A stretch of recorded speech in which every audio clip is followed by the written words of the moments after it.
শুভ দুপুর বন্ধুরা, কেমন আছো সবাই?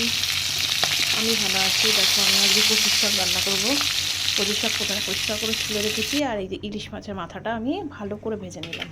এবার এখানে কালো জিরে সম্বর দিলাম আর কাঁচা লঙ্কা দিয়ে প্রত্যেক কচুর শাকটাকে তেলের মধ্যে দিয়েছি। তেলের মধ্যে দিয়ে এতে আর কোনো মশলা লাগবে না, খালি হলুদ আর নুন। তবে এটাকে ভালো করে নাড়তে হবে যতক্ষণ এর জলটা শুকায়। জল শুকানো পর্যন্ত এটা রাখতে হবে। পরিমাণ মতো নুন হলুদ আগেই বলে দিলাম, নুন হলুদ দিতে হবে। আর এর মধ্যে আর কোনো মশলা নেই। এই এবার নাড়তে নাড়তে দেখো, আমি একসঙ্গে ওইটা ঠিক হয়ে গেছে। আমি ইলিশ মাছের মাথাটা ওর মধ্যে দিয়ে দিয়েছি অলরেডি, দেখো। আর নাড়তে নাড়তে এই যে জলটা তৈরি কচুর শাকের যে রসটা থাকে সেটা শুকিয়ে গেছে। দেখো এখন শুকনো শুকনো হয়ে গেছে।